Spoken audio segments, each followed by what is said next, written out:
मुझे यहाँ पर कुछ माननीय सदस्यों को सुनने का अवसर प्राप्त हुआ था और नेता प्रतिपक्ष के पूरे भाषण को मैंने यहाँ पर पूरी शालीनता के साथ सुना। 1 घंटे का उनका जो भाषण था राज्यपाल महोदय जी के, उसमें उन्होंने अपनी उपलब्धियों और अपनी बातों को ज़्यादा कहा।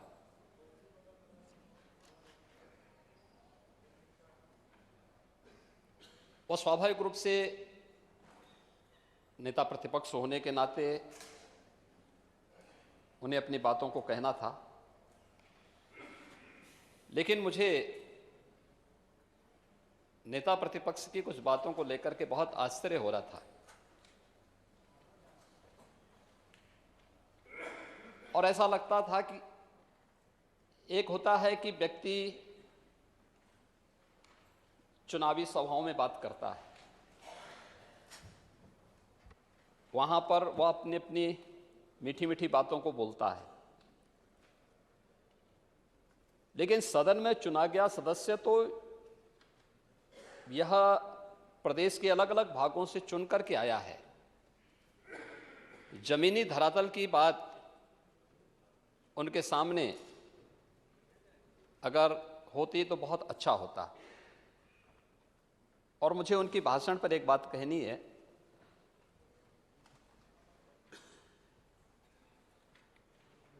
कि नजर नहीं है, नजारों की बात करते हैं, जमी पे चांद सितारों की बात करते हैं।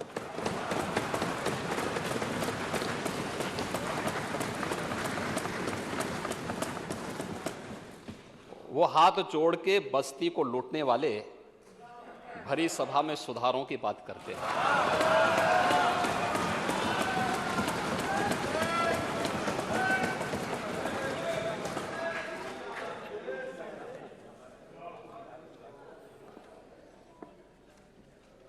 पूरा भाषण 1 घंटे का अगर आप देखेंगे,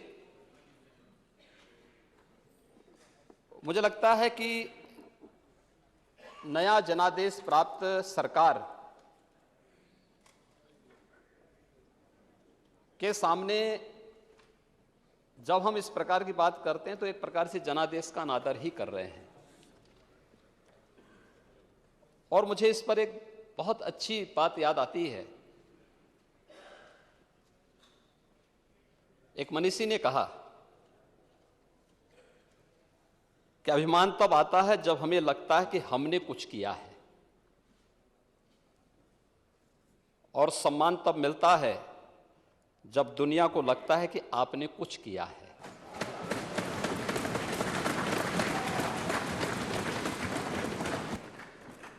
मैं धन्यवाद दूंगा शिवपाल जी को कि उन्होंने भी अपनी विधानसभा सीट पर जाकर के युवाओं को वहां पर टैबलेट और स्मार्टफोन का वितरण किया,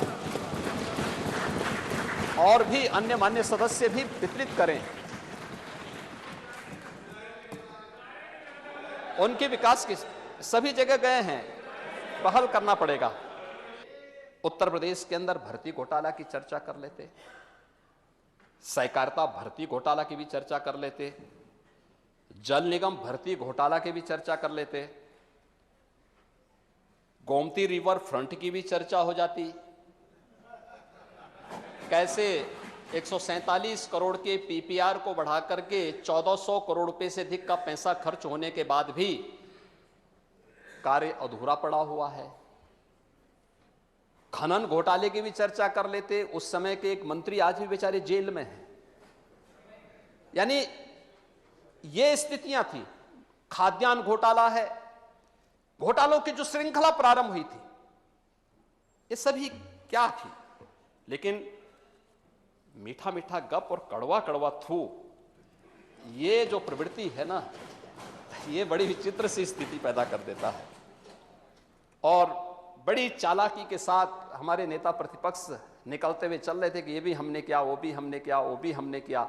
हमने कहा इसीलिए तो जनता सम्मान नहीं दी, क्योंकि जनता जानती थी कि आपने नहीं किया है, करने वाले तो इस पक्ष के लोग हैं, इसलिए समर्थन इन्हीं लोगों को मिलना चाहिए।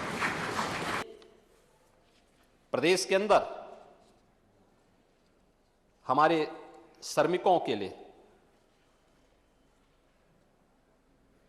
पिछली सरकार ने आखिर क्या कार्य योजना बनाई थी। उन्हें एक समस्या मानते थे लोग, और जब समस्या आती है, अंतर यही है,